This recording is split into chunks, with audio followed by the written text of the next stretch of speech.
नमः सिद्धेभ्यः। ॐ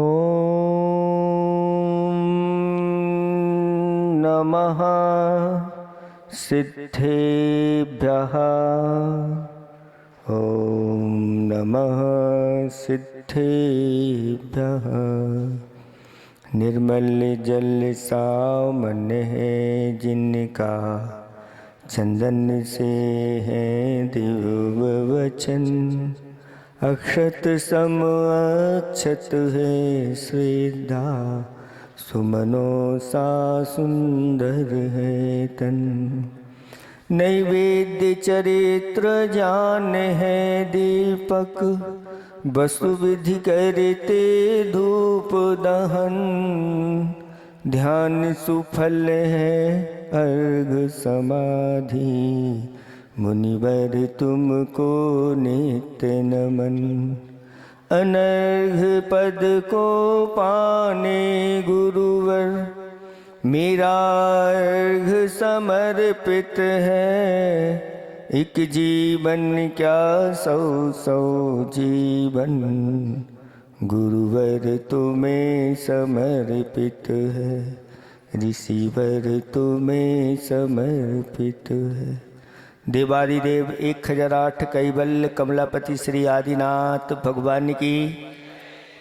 देवादिदेव 1008 वर्तमान शासन नायक महावीर भगवान की जय जय जय। परम पूज्य स्वाट आचार्य प्रवर गुरुवर श्री विद्यासागर जी महामुनिराज की जय जय 3 करोड़ मुनिराजों की जय जय जय। पंच कल्याण महामहोत्सव की जय जय जय। बोले परम पूज्य मुनि श्री विमल सागर जी महाराज की।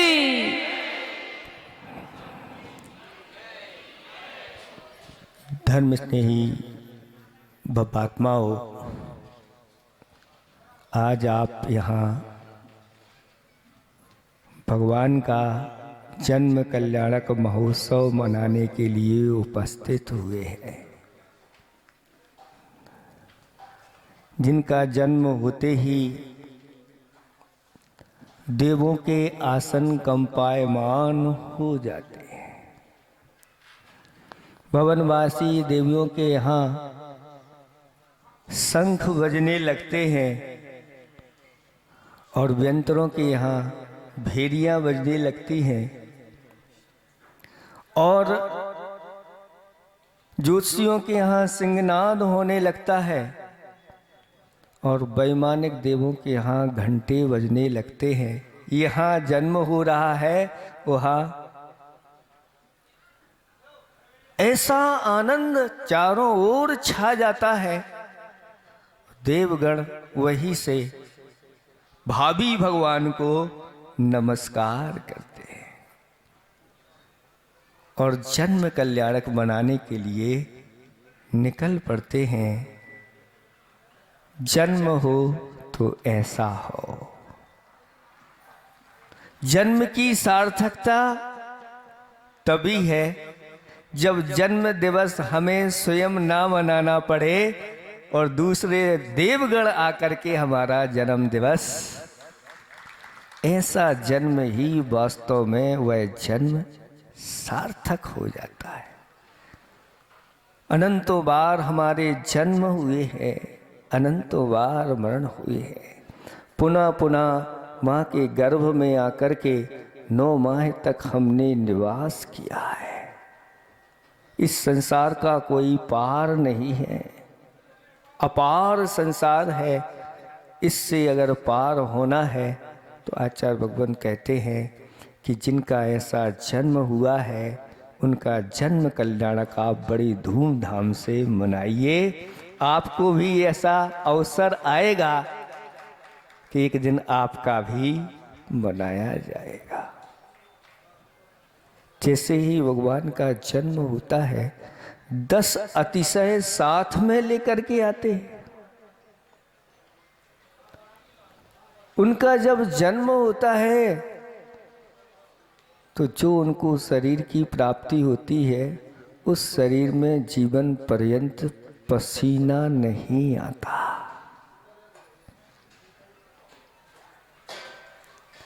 ये पसीना नहीं आया है, ये क्यों ऐसा इनको मिला? तो कहते हैं जिन्होंने पूर्व भाव में धर्म कार्यों में अपना पसीना बहाया है, उनके लिए ऐसे शरीर की प्राप्ति हो जाती है। आचार्य भगवान कहते हैं सीना तो तानो, पसीना तो बहाओ, धर्म मार्ग में, सही मार्ग में। हम सीना तो तानते हैं, पसीना तो बहाते हैं, कहाँ? संसार मार्ग में। और संसार मार्ग में एक दिन रात एक कर देते हैं, पैसा रुपया आदि कमाने के लिए पसीना बहा देते हैं। लेकिन जो धर्म कार्यों में देव शास्त्र गुरु के प्रति अपना पसीना बहाता है, सेवा में पसीना बहाता है, भैया वृत्ति में पसीना बहाता है, ऐसे जिनालय आदि बनाने में पसीना बहाता है, उसके लिए ऐसा शरीर मिलता है कि उसके शरीर में पसीना नहीं आता है। ये कि अतिशय के साथ उनका जन्म हुआ, फिर उसके बाद जो उनके लिए शरीर मिलता है वह निर्मलता उस शरीर में पाई जाती है। यानी जो वह भोजन पान करते हैं, उस भोजन पान के फल स्वरूप वह सारा का सारा भोजन एक शक्ति के रूप में परिवर्तित हो जाता है, मलमूत्र उनका नहीं होता।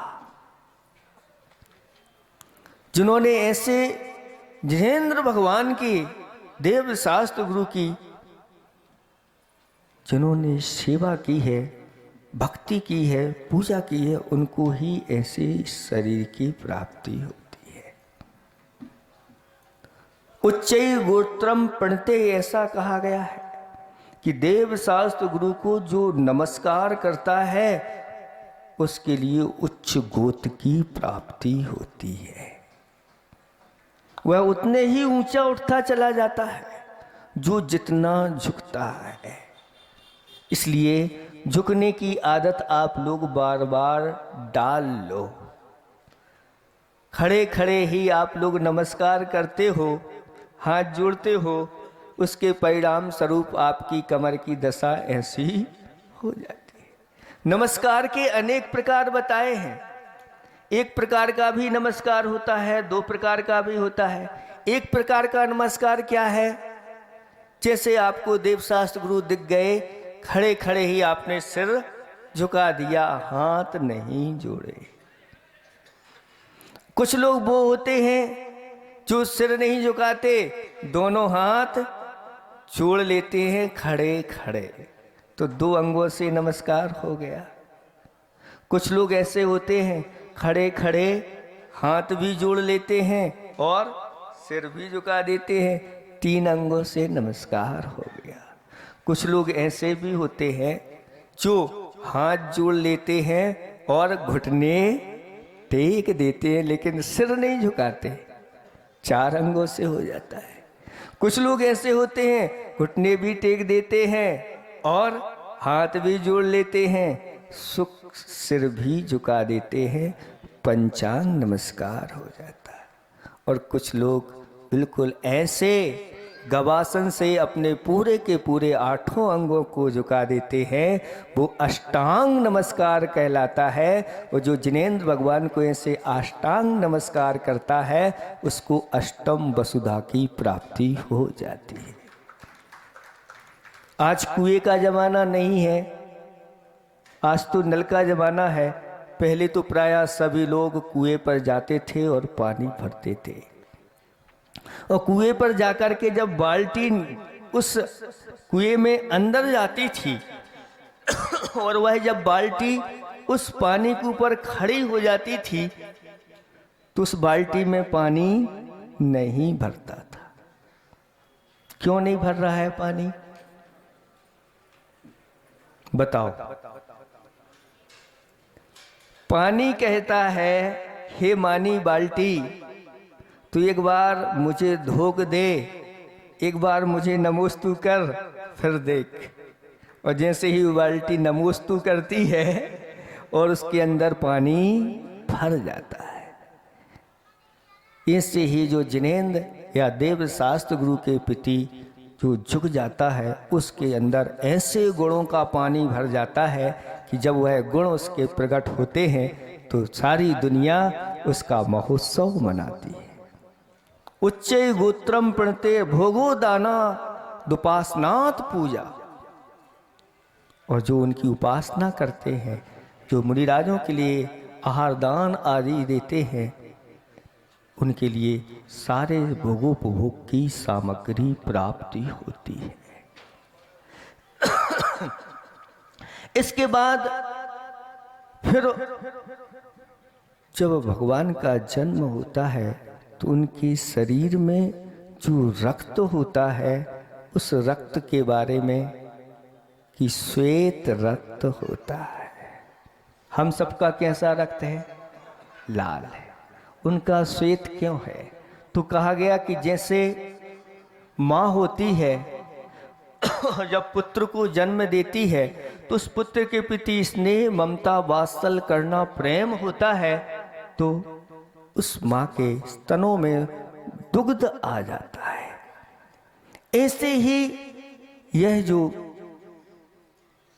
तीर्थंकर के रूप में इनका जन्म हुआ है, संसार के सभी प्राणियों के प्रति इनका प्रेम वात्सल्य करना इनके हृदय में रहती है। उसके परिणाम स्वरूप उनके शरीर में वह रक्त सफेद होता है। जो अपने जीवन में ऐसी करुणा का पालन करते हैं, चलते समय भी चार हाथ देख करके चलते हैं। ये चलने की व्यवस्था सिर्फ मुनिराजों को नहीं बताई, ये दया से ओतप्रोत जो प्राणी होते हैं उनके लिए भी शास्त्रों में कहा कि नीचे दृष्टि डाल करके आप चलिए। आपके पैर से कहीं कोई एक जीव ना मर जाए।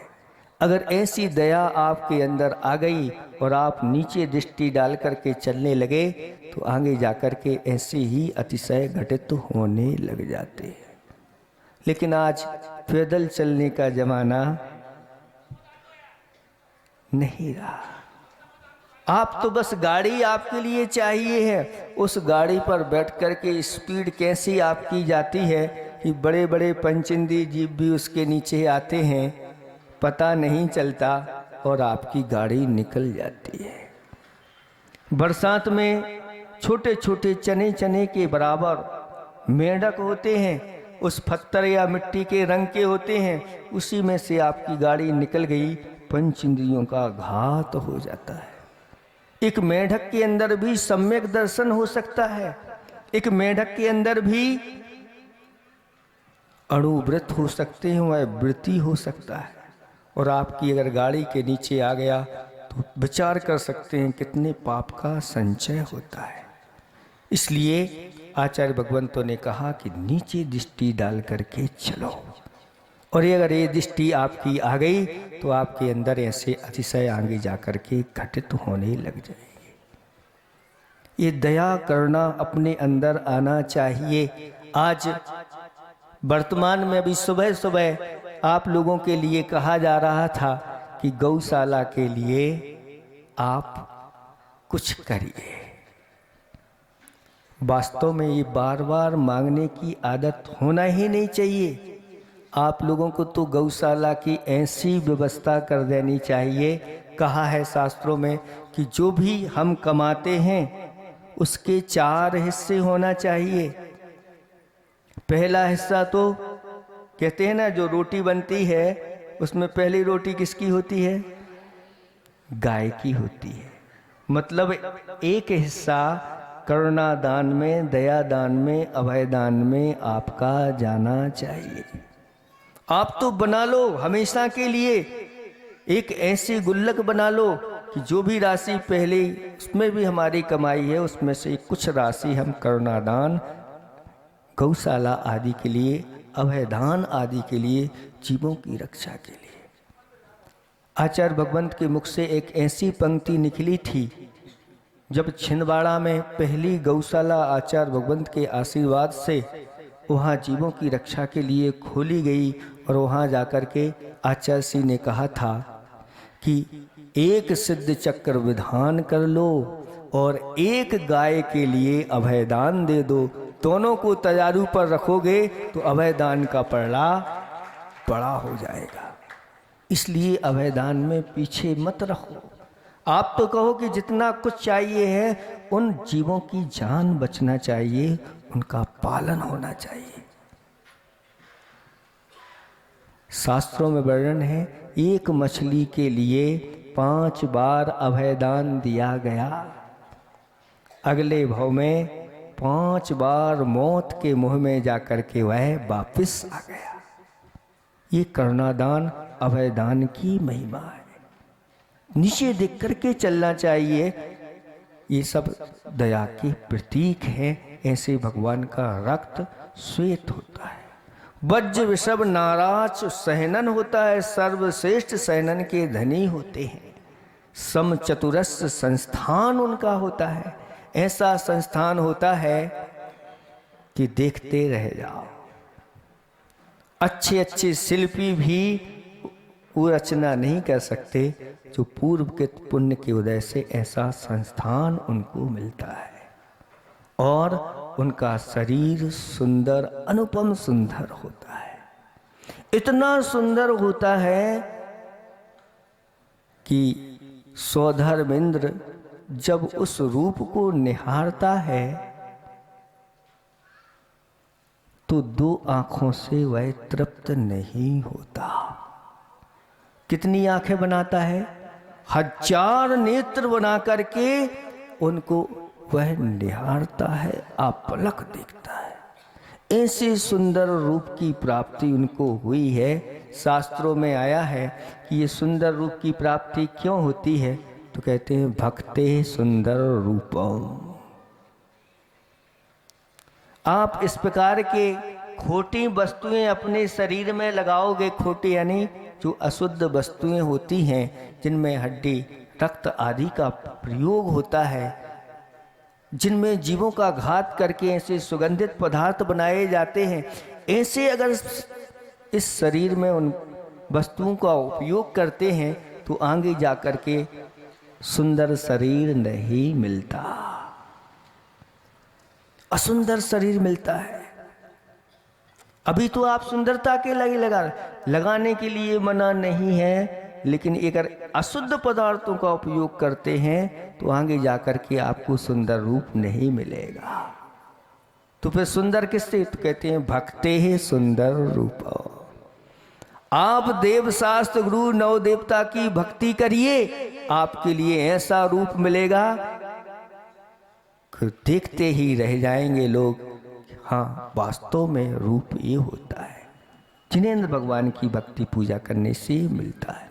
ऐसा रूप वह मिलता है। सारे परमाणु अलग रहते हैं और एक तीर्थंकर को जो परमाणु मिलते हैं शरीर के, वे परमाणु अलग ही होते हैं। यद्यपि यहाँ सर्वत्र वह परमाणु विद्यमान है, लेकिन हमारा ऐसा पुण्य नहीं है। उनके लिए ही ये वस्तु की प्राप्ति होती है। उनके अंदर, उनके शरीर से सुगंधी फूटती रहती है, लगाने की कोई आवश्यकता। चंपा, गुलाब, कमल, केतकी आदि पुष्पों की गंध उनके शरीर से निकलती रहती है। जिन्होंने पूर्व में ऐसी वस्तु लगाने का त्याग कर दिया, उसके परिणाम स्वरूप उनको ऐसे सुगंधित शरीर मिलते हैं। और शास्त्रों में वर्णन आता है अनंग सरा का। उन्होंने पूर्व में इस प्रकार का त्याग किया, अगले भाव में उनके शरीर में ऐसी औषधि गुण आ गए, उसका स्पर्श करते हुए और पानी अगर किसी को स्पर्श कर जाए तो उसके रोग दूर हो जाते हैं। ये सब किसकी महिमा है? तो कहते हैं सब धर्म की महिमा है। इस धर्म की महिमा को आप लोग अच्छी से समझो और अपने जीवन में इस धर्म को अपनाओ। एक कथा आती है कि एक सेठ जी का परिवार था, लेकिन संस्कार विहीन था। उनका एक बेटा जिसका विवाह है एक ऐसी कुलीन धार्मिक पुत्री से हुआ कि जब वह पुत्री घर में आई तो दिन दूनी रात चौगुनी सर्वत्र सब चीजों की वृद्धि होने लगी। धीरे धीरे उस परिवार में भी धर्म के संस्कार आने लगे। एक दिन एक मुनिराज का पड़गाहन हुआ। पड़गाहन करने के बाद उनको आहार दिया गया। आहार देने के बाद महाराज वहीं बाहर बैठ गए और वह धर्मात्मा पुत्री थी। महाराज से कहती है, महाराज इतने सवेरे सवेरे आप कैसे? तो महाराज कहते हैं, समय का कोई भरोसा नहीं था। फिर महाराज पूछते हैं, पुत्री तुम्हारी उम्र क्या है? तो पुत्री कहती है कि महाराज जी मैं मात्र 5 वर्ष की हूँ। वहीं पर सब पूरा परिवार बैठा हुआ है, वार्तालाप चल रहा है, तो सभी आश्चर्य कर रहे हैं कि ये कैसे प्रश्न उत्तर चल रहे हैं। फिर पूछा तुम्हारे पति की उम्र क्या है? तो कहते हैं 3 वर्ष है। तुम्हारी सास की उम्र क्या है? तो कहते हैं अभी तो वह झूले में झूल रही हैं। ससुर की उम्र क्या है? कहती हैं अभी उनका जन्म ही नहीं हुआ। वहीं पर ससुर भी उनके बैठे हुए थे। ये सब सुनते हुए कहीं ये हमारी बहू इसका दिमाग। फिर पूछा क्यों बेटी तुम बासा खाती हो कि ताजा खाती हो? तो कहती है हम सब यहाँ बासा खाते हैं। ऐसा जब वार्तालाप हुआ तो सेठ जी का पारा गर्म हो गया और कहती है बहू तू ऐसे कैसी बात करती है? तब महाराज कहते हैं सुनो हम समझाते हैं।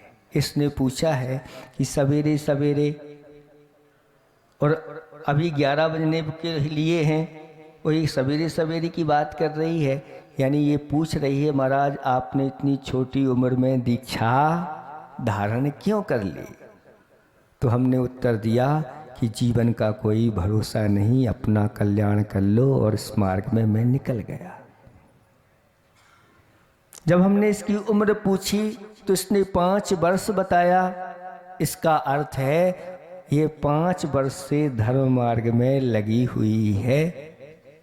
यानी जो धर्म मार्ग में लग जाते हैं वास्तव में उसी दिन से उनका जन्म हो जाता है, उनकी जन्म की सार्थकता हो जाती है।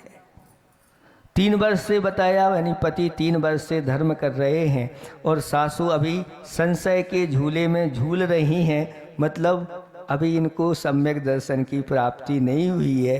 ये अच्छा है कि ये ठीक है कि नहीं है, महाराज जो कहते हैं वो ठीक है कि नहीं, ये शास्त्रों में लिखा है। ये सब संशय के झूले में झूलते रहते हैं तो सम्यक दर्शन की प्राप्ति नहीं होती है। और ससुर महाराज तो अभी धर्म मार्ग में है ही नहीं। और जो इसने पूछा है, जो इससे पूछा कि बासा खाते हो या ताजा, तो ये पूर्व का जो पुण्य है उसी का अभी खा रहे हैं। हमें जो कुछ मिल रहा है पूर्व के पुण्य का ही मिल रहा है। तो हम सब बासा खा रहे हैं और ताजे के लिए जो संचय करते चले जाते हैं उनके लिए आगे ताजा मिलता है। और एक और प्रश्न पूछा था कि तुम्हारे परिवार में कितना धन है? तो उत्तर दिया कि मात्र 11,000 रुपये हैं, जबकि करोड़ों की संपदा थी। तो महाराज ने कहा कि जितना दान दिया है वही आपका है, बाकी तो खाया खोया बह गया है। वास्तव में जो अपने धन को इन धर्म के 7 क्षेत्रों में लगा देता है वही उसके साथ जाने वाला है। बाकी सब यही छूट जाता है। ये सब जानते हैं और जानते हुए भी फिर भी वही कार्य करते रहते हैं। यह बहुत बड़े आश्चर्य की बात है। तो ऐसा उनके अंदर सुगंधित शरीर प्राप्त होता है। सर्व 1008 उनके अंदर ये लक्षण आदि पाए जाते हैं। यानी 108 ऐसे चिन्ह होते हैं, हाथ में, पैरों में, रेखाओं में, कलश आदि आदि, मालाएं, सूर्य, चंद्रमा आदि ऐसे उनके चिन्ह बने रहते हैं। और 900 तिल, मसा, व्यंजन आदि उनके शरीर में होते हैं। ऐसा उनका वह शरीर होता है। कहते हैं जो जिनेंद्र भगवान की प्रतिदिन 1008 नामों से स्तुति करता है, सहस्र नाम के द्वारा प्रतिदिन भगवान की स्तुति करता है, उसके अंदर आगे जाकर के 1008 ऐसे ही लक्षण गुण प्रकट होते हैं। समूह शरण में भगवान की स्तुति बड़े बड़े इंद्र, गणधर आदि ऐसे ही सहस्र नाम के माध्यम से उनकी स्तुति करते हैं। और जन्म से ही वह अनंत बल को लेकर के आए हैं। ऐसा बल उनके शरीर के अंदर होता है कि जब सौधर्मेंद्र ऐरावत हाथी पर 1,00,000 योजन प्रमाण वह ऐरावत हाथी होता है, उस पर बैठा करके जब सुमेरु पर्वत पर ले जाते हैं, वहाँ पांडुक शिला पर उन बालक को बिठा करके और 1008 स्वर्ण कलशों से उनका अभिषेक होता है। और सामान्य कलश नहीं होता, 4 योजन चौड़ाई वाले, 2 योजन गहराई वाले और 1 योजन का जिनका मुख होता है, ऐसे विशाल कलशों से जब भगवान के ऊपर ढालते हैं तो इंद्र को भी संशय होने लगता है कि कहीं अगर ये ढाल दिए तो ये बह जाएंगे। ऐसा जब सोचते हैं तो वह बालक भगवान अवधि ज्ञान से जान लेते हैं और इस कहते हैं कि इसको मेरे बल के ऊपर अभी संशय है, और थोड़ा सा अंगूठा हिला दबा देते हैं तो सब लोग हिलने लग जाते हैं। ऐसा अतुलनीय बल होता है कि सारे भारतवर्ष के लोग उनकी एक छोटी सी उंगली को भी देवतागण भी आ जाएं तो उसको हिला नहीं सकते। ऐसे अतुलनीय बल को प्राप्त होते हैं। जो उस शरीर का उपयोग ऐसे अपने तप में लगाता है, उसके लिए अतुलनीय ऐसा ही बल प्राप्त हो जाए। और उनके मुख से हित मित मिश्री से युक्त उनकी ये वाणी खिलती रहती है। जब भी बोलते हैं फूल झर रहे हो ऐसा लगता है। ऐसे 10 अतिशयों से युक्त आज भगवान का जन्म हो गया है। उनका जन्म कल्याणक आप लोग ऐसे ही धूमधाम से मनाइए। जितने भी भगवान के कल्याणक होते हैं, इतना भी अगर आज आप संकल्प कर लो कि भगवान के 5 कल्याणक जब भी जिन तिथियों में आते हैं, उन तिथियों में हम उनका अभिषेक, पूजन और उनको श्रीफल आदि चढ़ा करके, लाड़ू आदि चढ़ा करके उनके 5 कल्याणकों को मनाएं। और उन 5 कल्याणकों के अगर आपने व्रत कर लिए तो नियम से आपको ऐसे ही तीर्थंकर प्रकृति का बंध आगे होगा और आपके भी 5 कल्याणक हो जाए। आप लोग अपना जन्म दिवस तो मनाते हैं, बहुत सारे लोग मनाते हैं। उस मनाने के लिए भी हम मना नहीं कर रहे, क्योंकि आप मानोगे तो नहीं। लेकिन अब कैसे मनाना है, थोड़ा सा इसको भी हम समझ लें। हमें पापों में उस धन का खर्च करके अपना जन्म महोत्सव नहीं मनाना है। हमें कैसे मनाना है, तो जितने वर्ष के आप हो गए हैं उतने श्रीफल लेकर के आप भगवान के द्वार पर जाओ, थाल में भर करके। अगर आप 50 वर्ष के हो गए हो, वो 50 श्रीफल लेकर के आप जाइए। गाजे बाजे के साथ उस दिन चिनालय में जाना चाहिए। गुरु महाराज हैं तो उनके दर्शन करना चाहिए। जिनालय में जाकर के जिनेंद्र भगवान का अभिषेक करना चाहिए, शांति धारा करना चाहिए। और उतने ही दीपक भगवान के सामने प्रज्वलित करना चाहिए। काटना नहीं, बांटना चाहिए। क्या बांटें? तो अच्छी अच्छी चीजें आप बांटिए, ऐसी चीजें बांटिए कि जिसके माध्यम से सामने वाला पुण्य का संचय करता चला जाए। तो आप ऐसे ही धार्मिक वस्तुएं, जैसे अभी कहा जा रहा था, मंदिर के लिए पूजन के सेट आप दे दीजिए।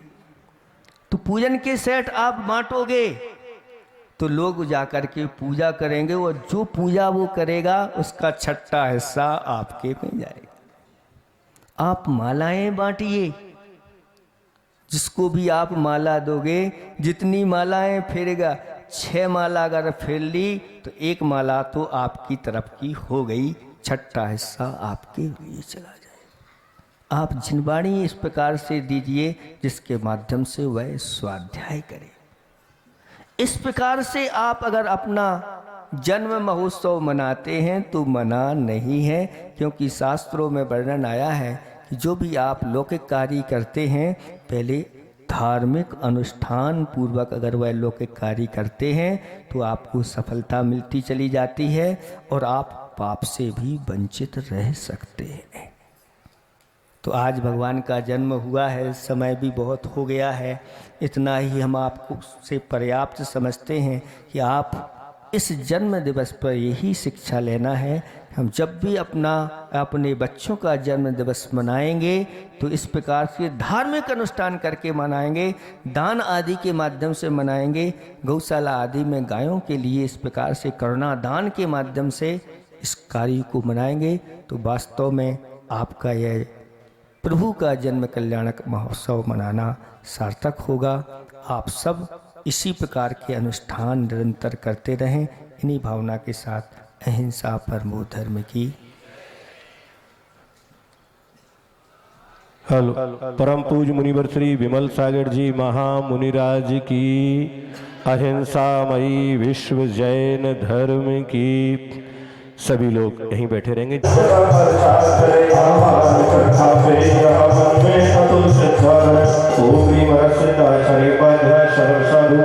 जिन धर्म जिनागम जिन चेतन शमुय प्रयावतर शंभुधृनियावन